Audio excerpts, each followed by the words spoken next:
I'd like to welcome you. Thank you. Assiya. It's wonderful to meet you, and thank you for coming to the Castle of the Muses with your husband Shapur and your delightful children. Thank you Hope very much. you've enjoyed your visit so far. It has been an extraordinary visit, to be honest. It has been a very good experience for myself, for the girls as well, because we see that the interconnection, all the different types of religions, different views are brought in one unit together, and it's I would say a magical place. Yeah, and you've not been to Scotland before? No. No, you like the mountains and the loch. Yeah, but also the castle itself. It is a magical sort of unit. It's a magical way to go away from the real world and then experience the reality. Sure, the reality behind the so-called real world, yeah. I mean, Plato was a white magician, right? So the idea of the Muses, they're the guardians of true wizardry. That's why I call this place the real Hogwarts. No, it is a real one. I mean, I would suggest anyone wanting to experience it to come here. Excellent, okay. And tell me a bit about your background. You were born in Afghanistan? I was born in Afghanistan, and I have got childhood memories from my country. Therefore, the area and the mountains and the greenness has just reminded me back. Right. Because in Afghanistan you have lots of mountains, don't you, obviously? We have, but it's more or less the atmosphere, the sky and the openness, the fresh air. Right. Which has reminded me of Afghanistan. Were you born in Kabul? I was born in Kabul, but I have visited like different places with my family. And to be honest, I hardly remember even the names of the places, but all I remember. How old were you when you left? We left 1978, and I was more or less about 7, 8. Okay, so little. Yeah. Very young. And your father worked for the Afghan Airlines, is that right? Yes, he was employed by the Ariana airline, and he was transferred as a manager to Pakistan. Okay. To take over the agency. Right. So is that how you left Afghanistan? You went to Pakistan? We left even before the Russian invasion. And you never went back? We went back on 3 or 4 different occasions to visit the family for a few weeks. But when we went back, we witnessed the war, and that made us even more wanting to leave Afghanistan back. And when my father's term finished after 4 years, we were warned not to come back. Right.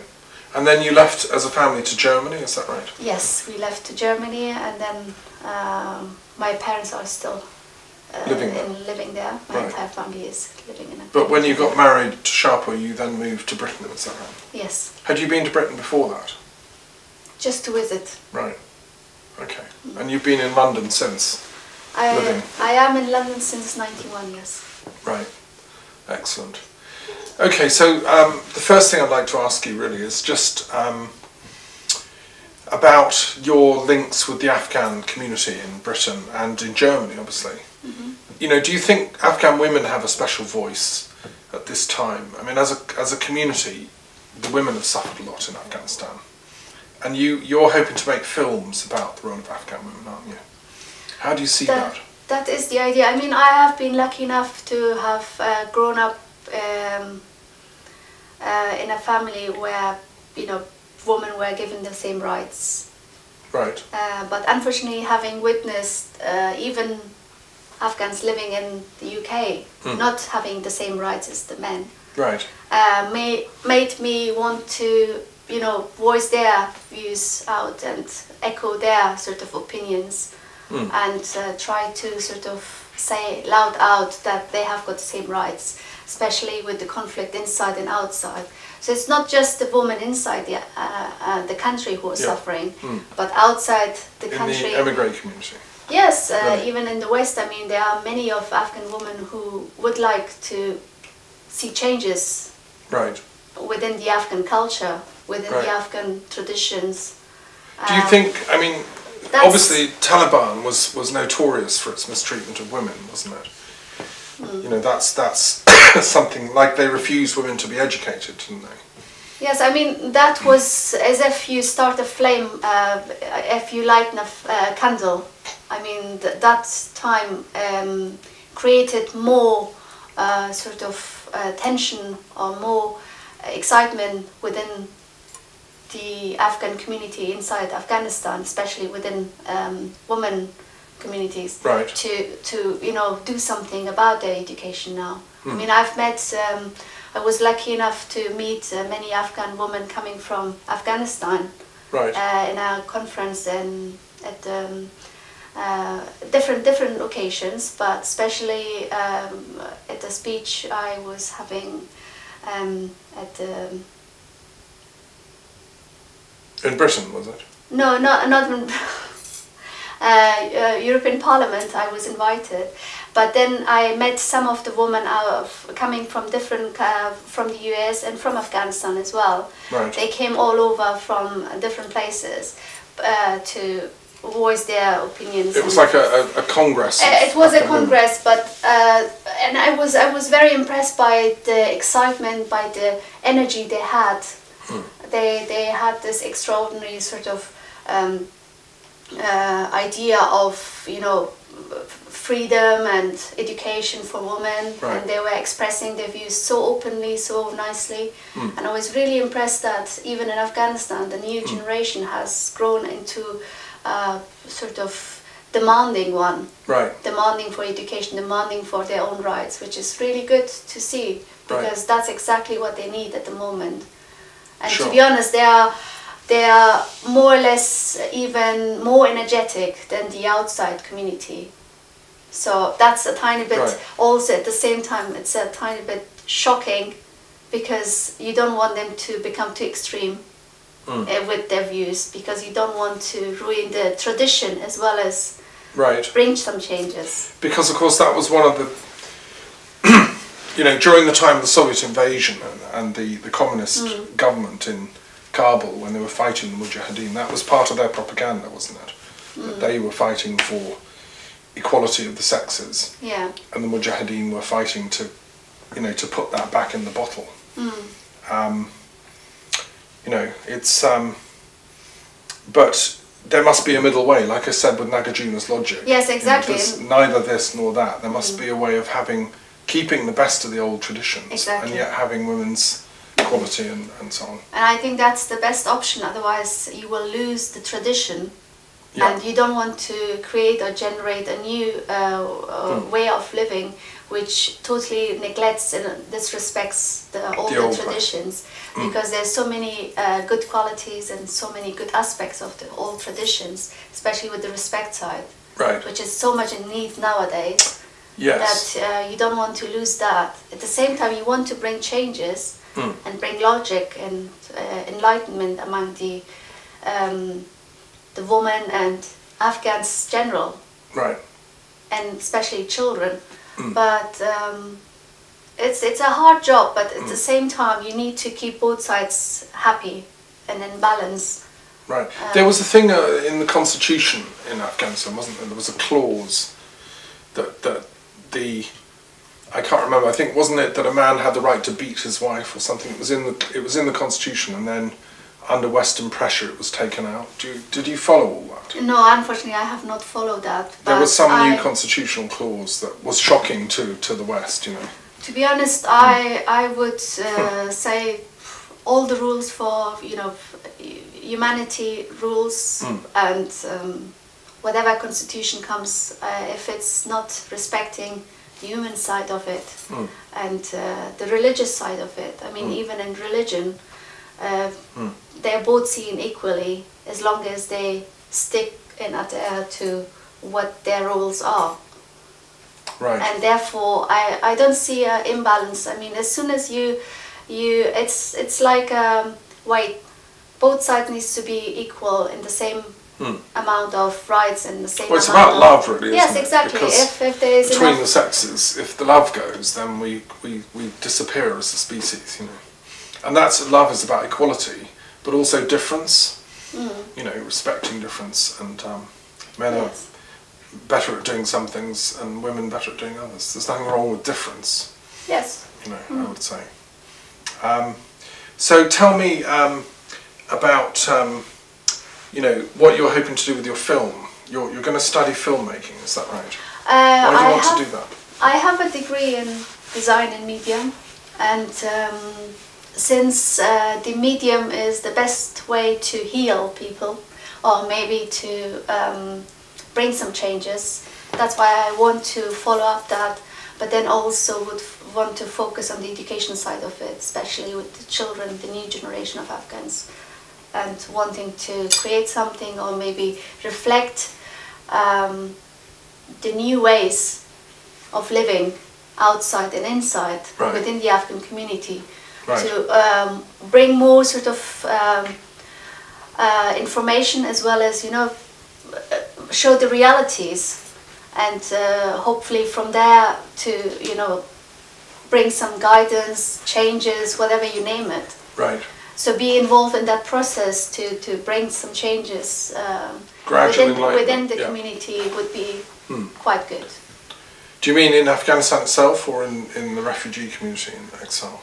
Well, throughout the world, I would say, because I can focus. I have got experience working in a primary school for 4 years, and having witnessed the need of so much knowledge to be injected in a child, to be able to use that knowledge to you know, lift up and use it wisely. There is so much in need in the world throughout that I didn't want to focus just on one classroom, or just wanting to just stay in one place. Right. So I want to create something, or maybe that'd be more global. More global, more sort of transitional. So from one place, using the best from different communities, and using that together, and then I don't know. Right. Just. Right. Combining the two sort of education systems. Right, the British and the Afghan. Yes, and using the best of it to see what one can do about it. Because tell us a bit, you've just lived through the riots in London in August. Oh, right? Yes. You were in Ealing when this was going on. Tell us what you actually saw, because it's, you know, we normally think in Britain is a civilised country, you know, had peace since 1600 or 50, and conflict is something that happens overseas, but it was happening on your doorstep. It was a shock, at the same time a living nightmare, to be honest. Right. Because you wouldn't expect something to happen in England. No. But the tendencies have been there. I mean, you could see like bits and pieces happening around in London, more or less like different violent occasions with the student protests and so on. But no one expected this amount of violence, or this amount of sort of sudden rise. Right. But this is just a warning, I would say. One has to learn from it. To be careful for the future generations. So you live above a shop. Was that looted, the shop you're in? Well, the majority of the shops in my area were looted, and I was more or less witnessing that with my children. All the neighbors were witnessing it. Right. And some were burned? Some were burned and then put down. The flames were put down again, and then they started to put fire again. I could see it from up.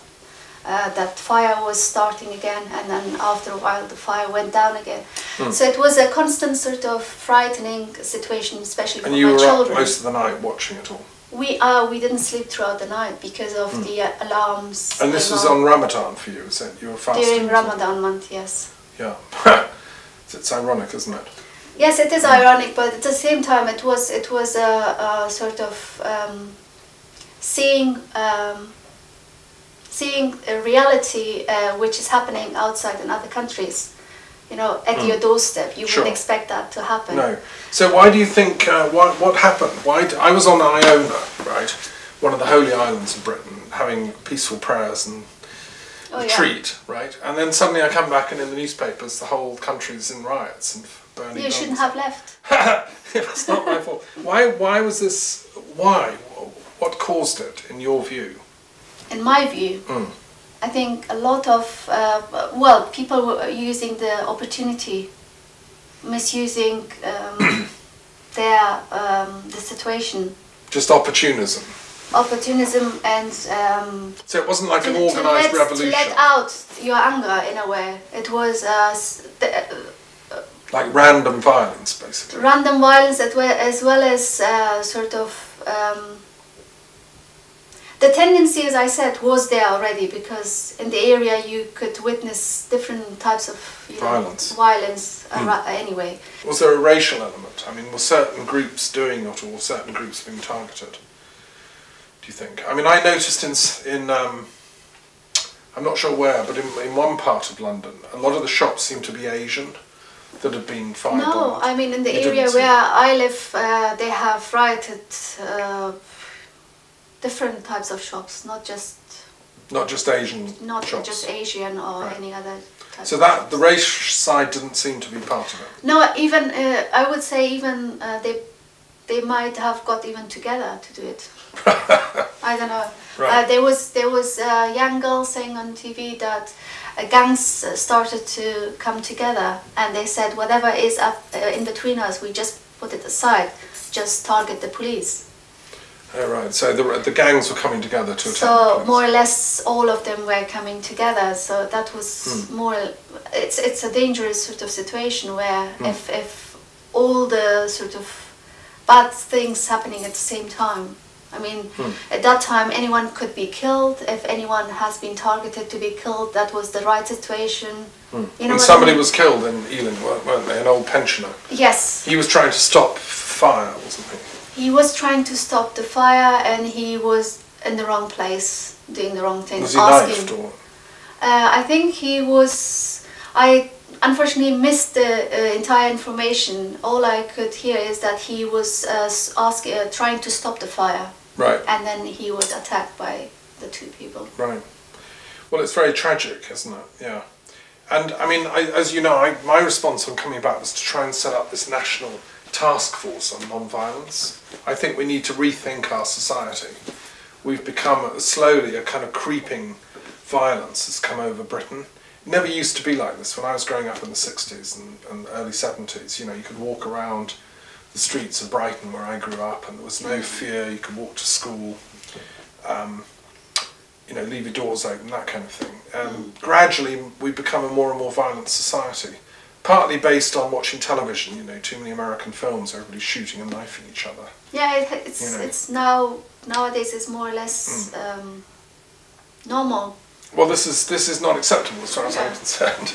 And as you rightly say, the gangs are partly to blame. When I worked in Peckham in southeast London, I trained as a mediator in schools. You know, one thing we can do with the National Task Force on Non-Violence is work with schools.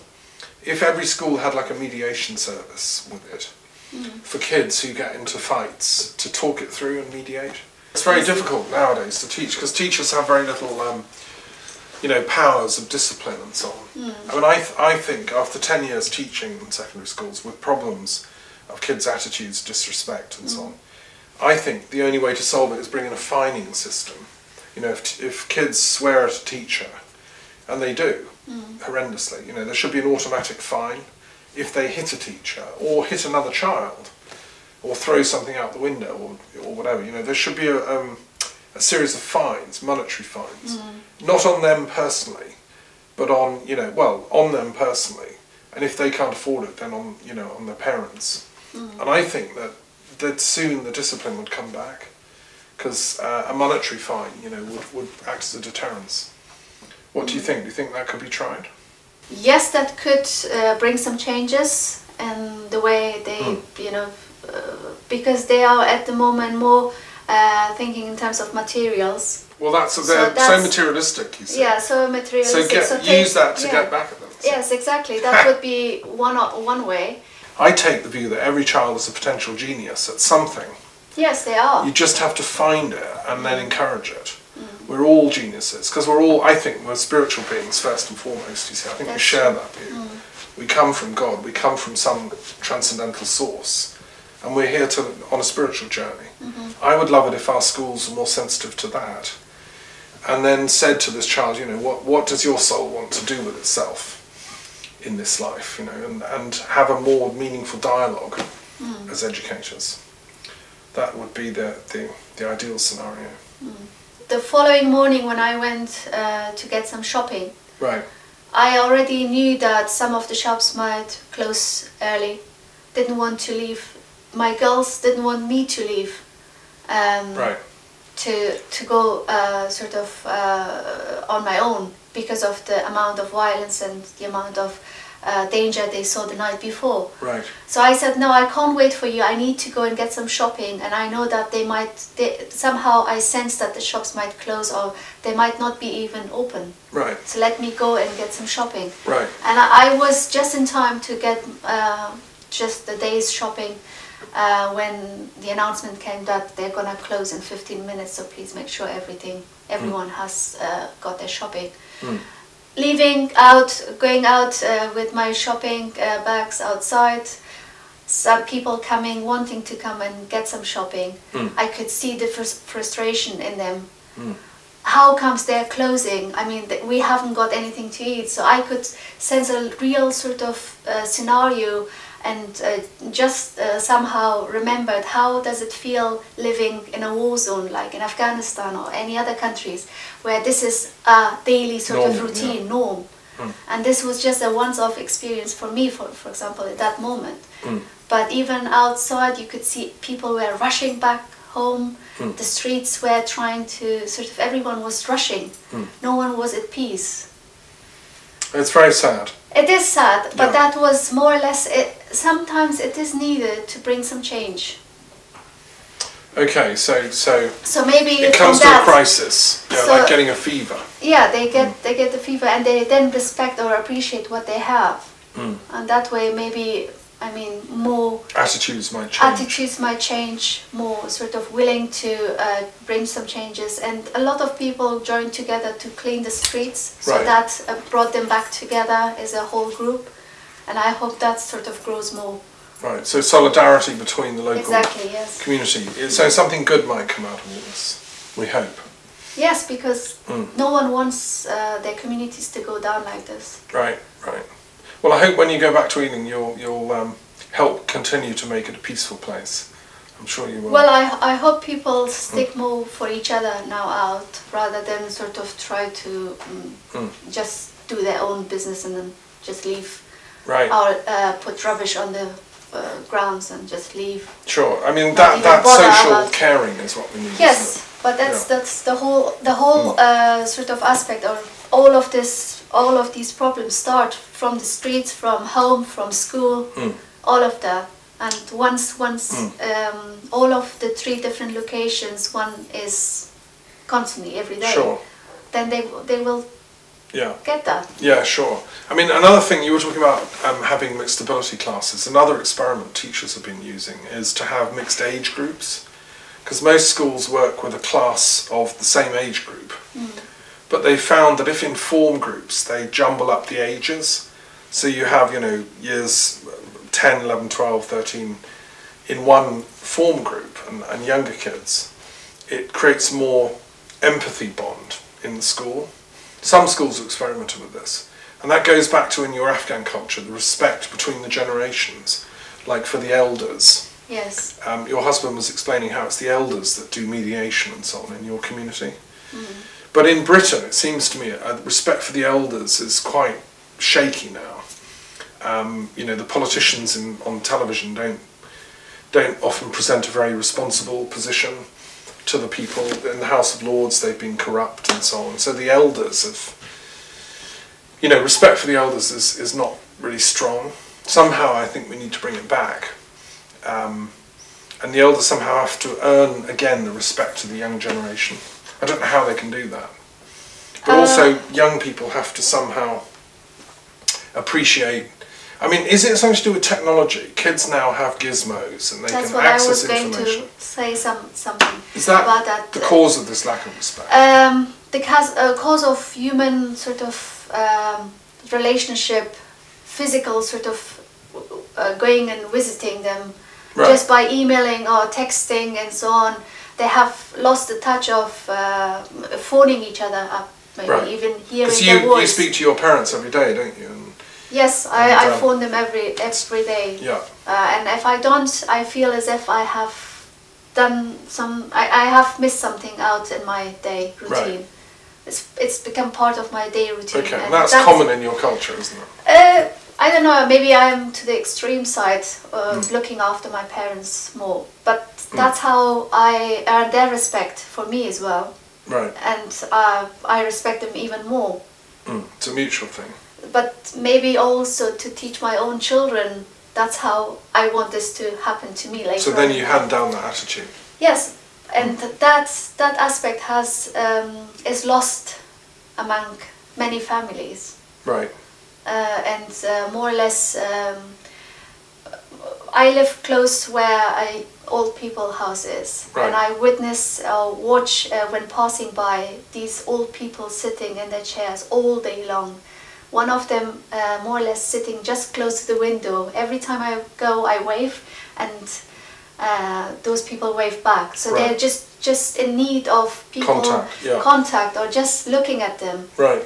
And people passing by don't even look at them. It's very sad. It is sad, and this is the sort of culture. This is the type of sort of situation we live. Right. And the younger generations passing with their parents, not even waving on it, not even greeting the older generation. Right. What is expected of them then? Sure. So no, it's true. I would blame the middle-aged ones more or less. I don't know. Well, that's us. I mean, I know that when I worked in veterans hospitals in Canada in the 80s, and with old folks, geriatrics and so on, that was a huge wake-up call to me personally.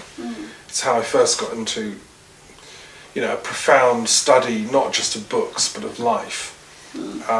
Was listening to the stories of all these old people, like in their 80s and 90s.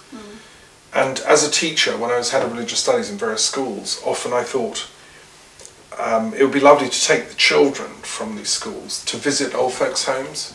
Yes. And go and sit and listen to their stories. Their stories, yes. And learn about their times in the past, Because often these old people are resources of great wisdom.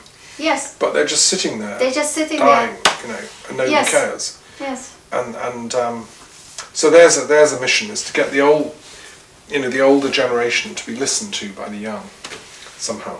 Yes, or maybe given proper advice, like human advice, or cultural traditions passed by to the young. I mean, I'm pretty sure that the middle-aged groups, even within the Afghan community, might not even know certain cultural, traditions. Sure, it's in the hands of the elders. Yes, and they have to pass it on.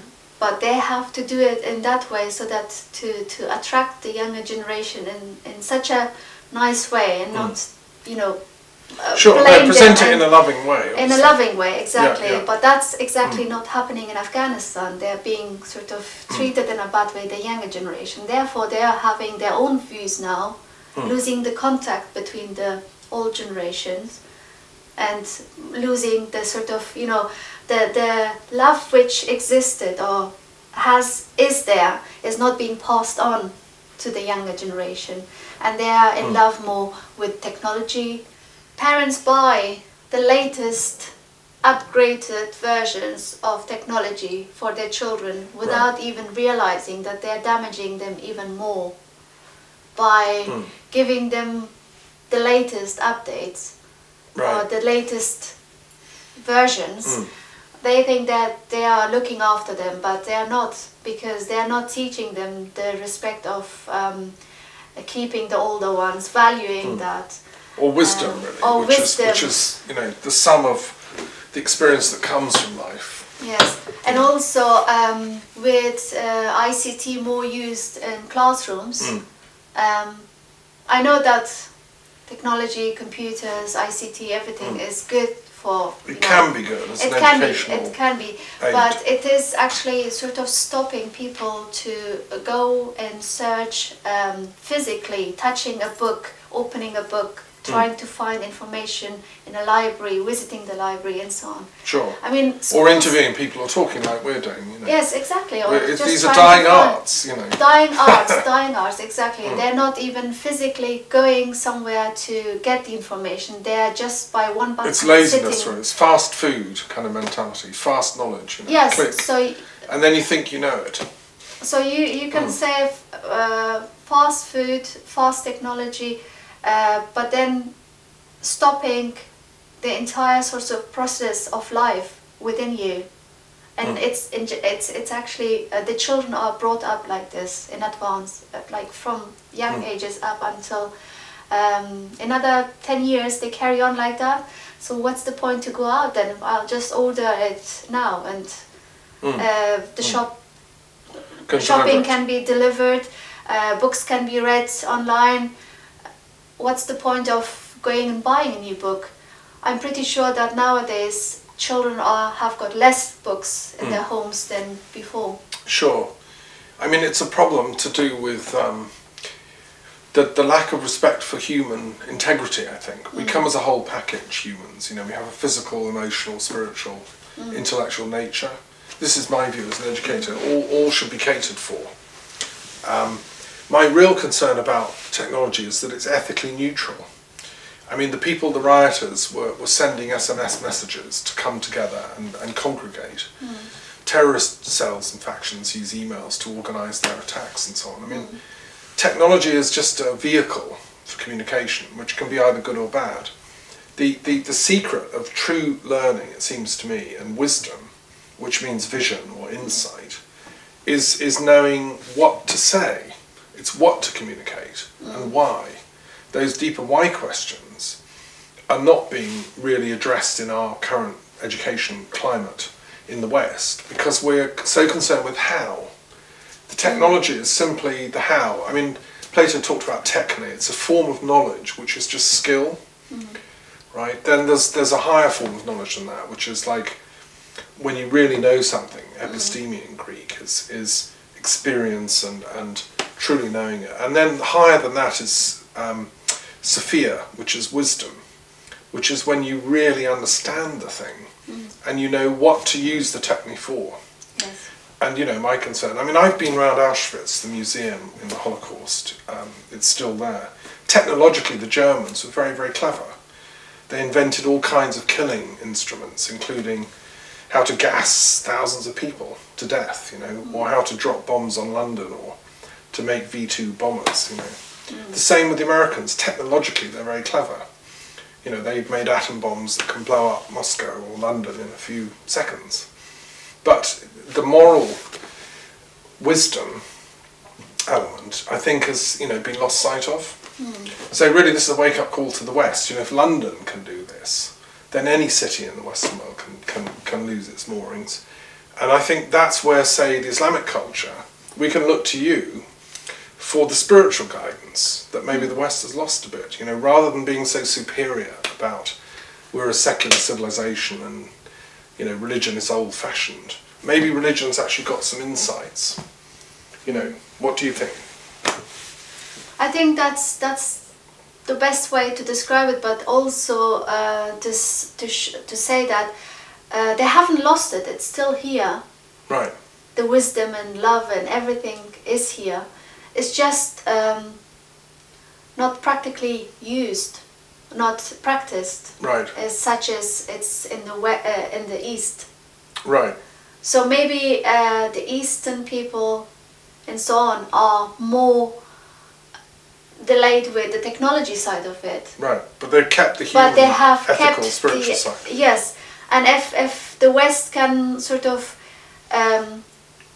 you know, stop a tiny bit with the technology side of it, right, and use the love and wisdom which is around, and sure, use that more. And remember its own roots. I mean, exactly, the Greeks knew this. You know, that's the castle of the Muses. The Muses stand for that lost wisdom at the heart of Western culture, really.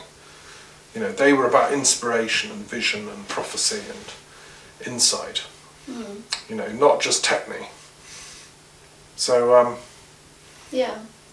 I feel optimistic though. You're going back to feeling hope in a good hope that you can make a difference, yeah? Well, just by every day you can make a difference. I mean, just by talking to your own children, you can already make a difference. I mean, anyone can do it. Sure. It's not That's just the beauty me. of wisdom. We can all practice it, and it's free, isn't it? It's free and it's there, And love. and no one knows that, unfortunately. Or maybe, sorry, not to say no one knows that. Majority of the people don't use it, which is there.